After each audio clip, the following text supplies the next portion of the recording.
a younger generation who have actually lived through a world in which China has risen and grown quickly, and they're watching all of these things going on around the place, most of whom also don't carry too much Cold War baggage. They're likely to, I hope, actually understand that the development of American society can and will necessarily involve the development of Chinese society as well. They are intertwined with each other, and you can't achieve one without raising the other. And the sooner that they get to understand that, the better. Great example is what's happening in Europe, right? When Europe's had this heat wave, we've got all of this anxiety about Chinese exports. Everyone's bloviating about the trade balance question. Put aside the fact that Germany's a surplus trader with just about everyone else. That's okay. Hush, hush, don't talk about that. But it's this Chinese deficit that's a problem. But it's a money deficit, right? Because on the flip side of things is actually a capital account surplus. That's accounting, but let's not worry about that either. Let's just focus on what's going on in the real world. Right? The real world is that China manufactures air conditioning systems at incredibly low price at high volumes. And right now, what are we seeing? Well, we're seeing Chinese air conditioning manufacturers running double shift to help the European economy out, to help the European society out. Well, that's a good thing, right? It's a good thing. The idea that somehow this should be resisted because this is going to exacerbate a money side imbalance when it's improving the quality of life of people. It's actually reducing the risk of people dying from the heat wave, right? People dying from the heat wave. And yet you have people who worry about this money balance, right? It's like that they've sort of forgotten what the priorities are and what the purposes of economies are, right? They think an economy is about the money balance.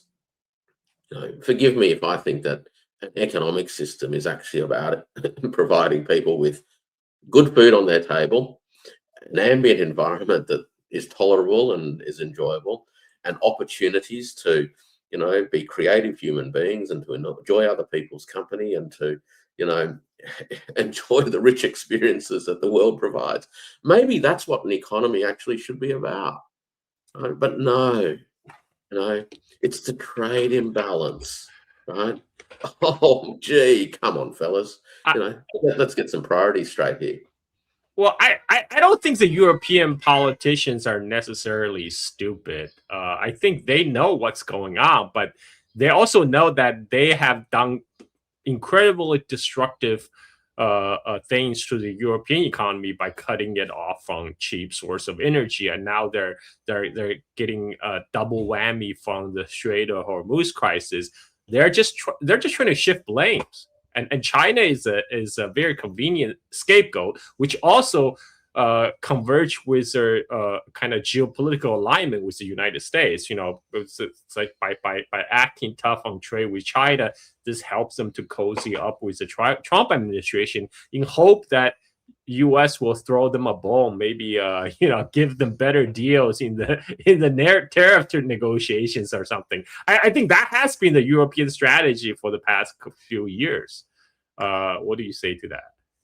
Well, look, there's plenty of hopium, obviously, when it comes to Brussels' expectations and hopes from Washington.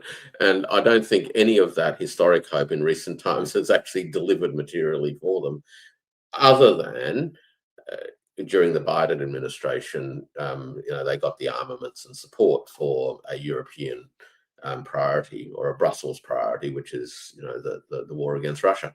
But you're right. It's a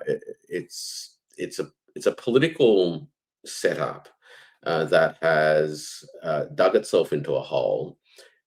Politicians, of course, find it very, very difficult to admit fault. I get that. I've been in the system in the past myself, and it's one of the last things you want to do because it leaves you vulnerable in lots of ways. Having said that, though, one of the most successful politicians that I ever knew in Australia was one who knew how to say sorry and apologise for things not working and then promise to fix them up. Now, he was very successful in that because he also had someone to blame, even if it was someone on his own side, right? Just a younger person with less experience, but it's a learning experience, and don't worry, I'll come and fix it up. Now, blaming people and holding people to account, I guess, or at least blame shifting, is part and parcel of the game. But in the end, it's got to deliver a result. Right? Otherwise, you just keep shifting the goalpost, don't you? If that blaming that person doesn't work, you got to find someone else. You got to find someone else. At some point, a cold, hard look at responsibility and the causes of crisis is necessary. And this is a reckoning that you can push off for quite some time, actually. But somebody at some point in time can't avoid the reckoning. A lot of times, people in political leadership positions simply kick it down the road and just hope that it's someone else's problem. Right? The longer you can kick it down the road, of course, the easier it is in the short term, but often it becomes even more difficult, down the track. And I do wonder about whether or not the wider population across the member states of the European Union are falling for any of this anymore. Now, the fact that they're buying Chinese-made air conditioners in droves, the fact that they're buying Chinese-made EVs, in droves, in large part a response to the increased cost of oil and petrol and diesel caused by America's war against Iran. But all of this tells me that normal, ordinary people, right, see through this geopolitical stuff, see through the conceits and concerns of elites, and are focused on the things that matter to them in their lives. Low cost, accessible, available. Right? They don't care where it's made. Right? They just want what they need to lead the lives that they're trying to lead. And if those things come from a factory in Chongqing, or from a factory in Dongguan, or wherever, or if those things come from a factory in Spain that is now making this stuff because they're sourcing components from a factory in Chongqing or a factory in Dongguan, then so be it. Because it's having access to these things at a price point that makes life affordable and possible. And the sooner the European elite actually understand that, the sooner they might actually do something useful for their own populations, because otherwise they're not going to last. We saw this in the UK, right?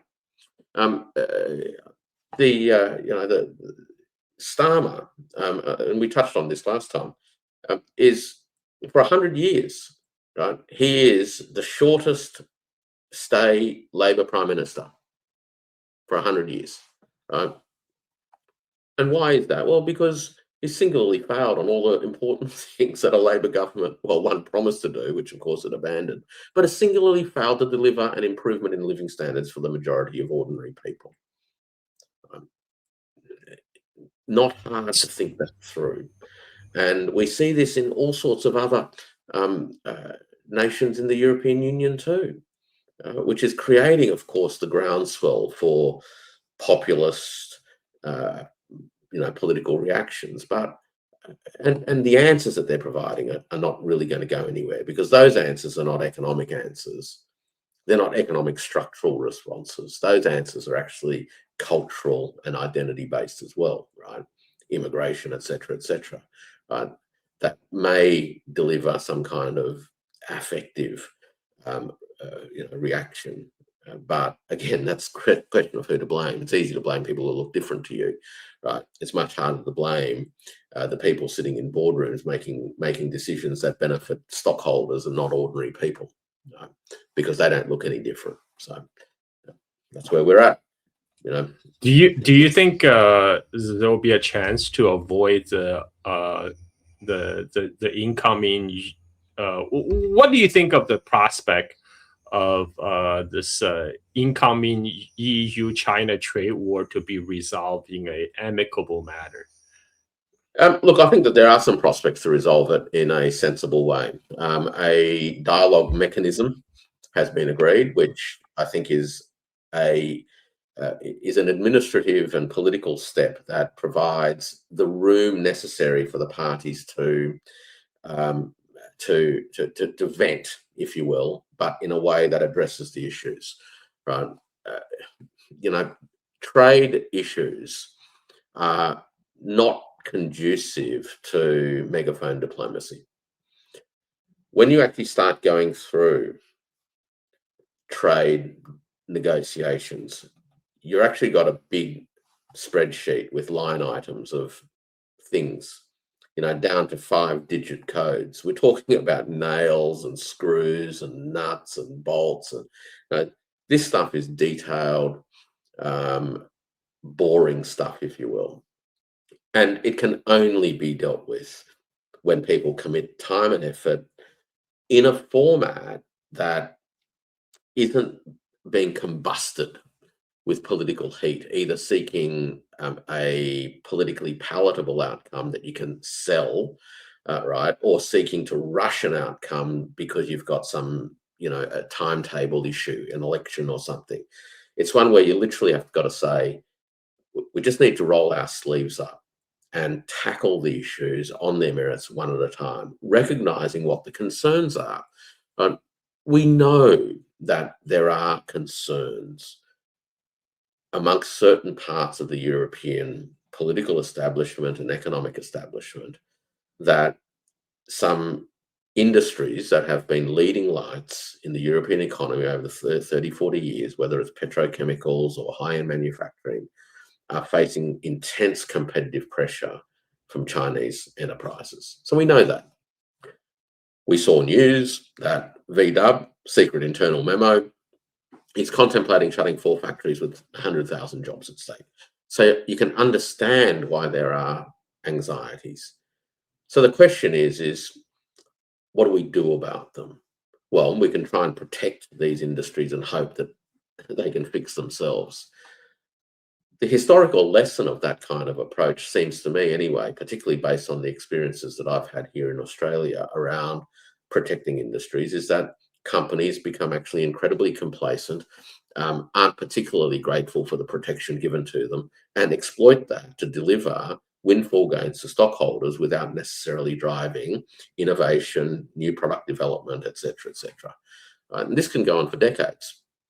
Because you end up with a symbiotic relationship between the recipients of subsidies and protection and the politicians who benefit from it.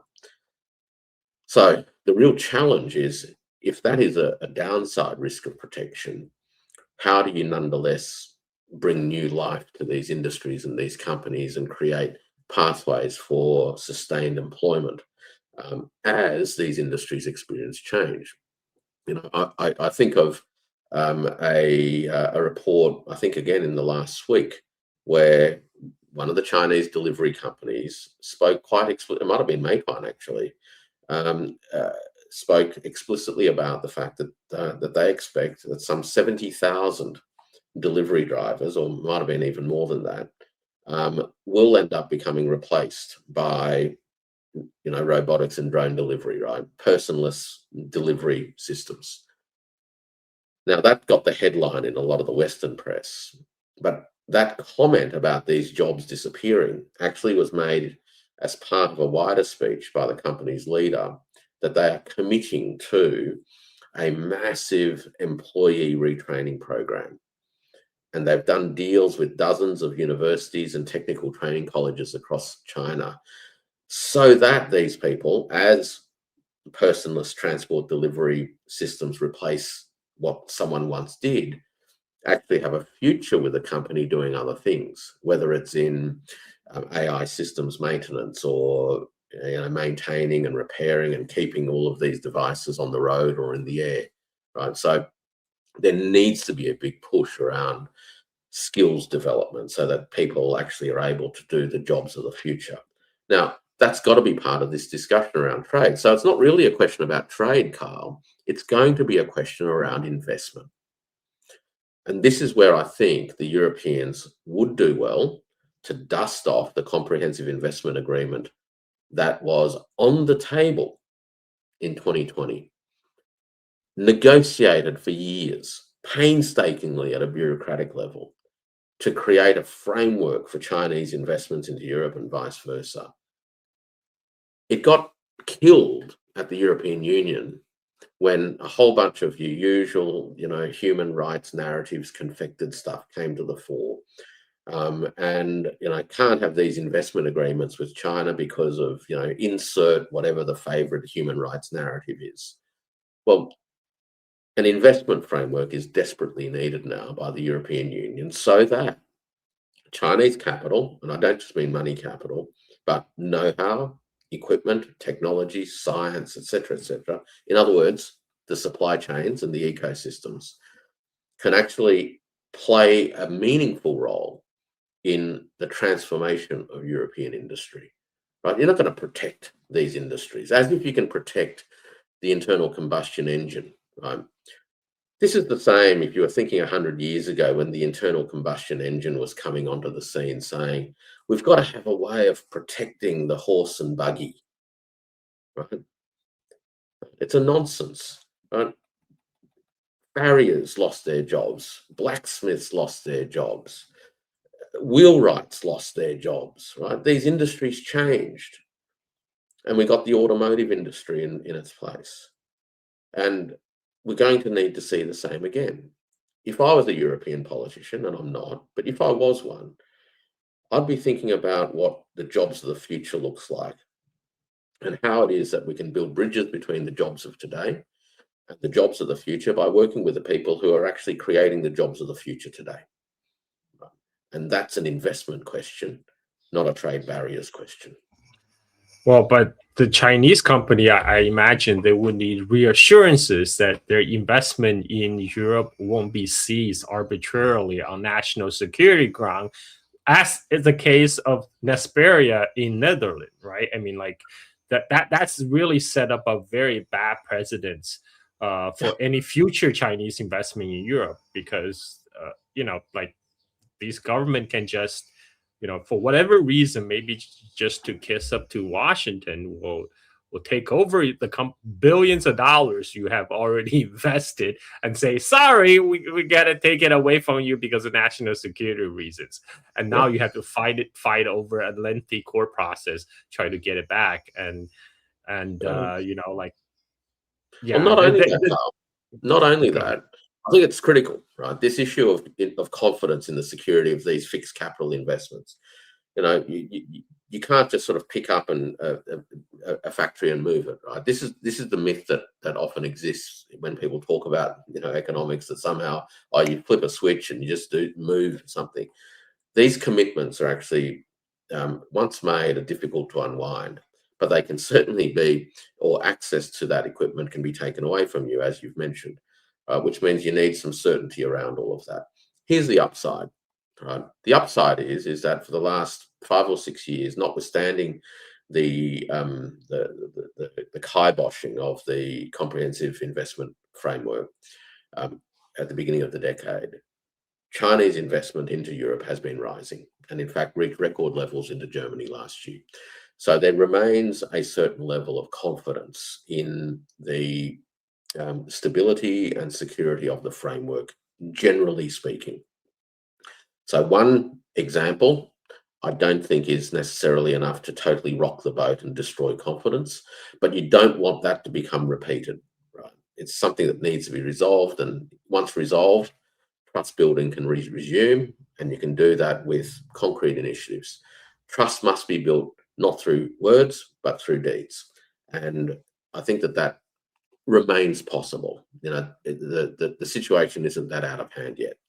The second thing, though, that I think actually begins to put a challenge onto the European leadership, but nonetheless creates an opening, is to protect the European-China commercial relationship from third-party interference. And you do that by creating alternative accounting rails, which means that transactions between Chinese firms in China and Chinese joint ventures or whatever it is in Europe, and European firms and others in China need to be tracked and administered on digital rails that are not susceptible to the interference of third parties. So this leads to the role of the European Central Bank, digital currencies that they're creating, payment rails and systems that can be integrated with China's own CIPS networks, etc., etc. And if they were serious about delivering confidence to the investor side, the China side, then that would be one of the biggest steps they could take. Because other than confiscation of assets or prohibition of access to physical assets, stopping people from getting into buildings and all of that, the next greatest commercial risk is actually the freezing or having digitally accounted assets seized. And you've got to be able to mitigate that risk. Now, we know that European institutions are able to freeze third-party assets. Right? We've seen that in the Ukraine-Russia situation. But I don't think China would anticipate that, even though that's a possibility, that the European Central Bank or Euroclear or those sorts of institutions are going to do that to Chinese enterprises and organizations. However, they will be concerned that the Europeans might be pressured by the Americans to do it, or that the Americans themselves will do it if all of these transactions were tracked on SWIFT or communicated via SWIFT and tracked with US dollars, where the Fed ultimately administers the ledgers. So get an investment agreement framework back on the table, right? Have that framework focus on upgrading and transitioning workforces, right? This is key, right? It's all about upgrading. It's not about protecting and somehow cocooning things and hoping that the world doesn't change. An investment agreement has got to focus on upgrading technical capability and human resource capabilities. Trade is trade, right? If you don't have what you need, either in quantity or in quality, then you need to be able to get it from somewhere else. And let's not beat around the bush, Carl. China makes everything in the world, right? If you can't get it from somewhere else, you'll find a factory somewhere in China that will give you something akin to what you're looking for. So trade needs to remain as open as you possibly can. Investment needs to be focused upon technical upgrading and human skills upgrading. And payment rails need to be rendered autonomous and bilateral so as to protect the participating parties from third-party interference. If they've got the political capability to do that, then Europe can undertake a significant reset of its institutional architecture that recognizes the realities of today's competitive landscape. If it can't do that, then it will go down the protectionist path and hope that the Americans will, come to the party and help them out and throw them a bone, as you say.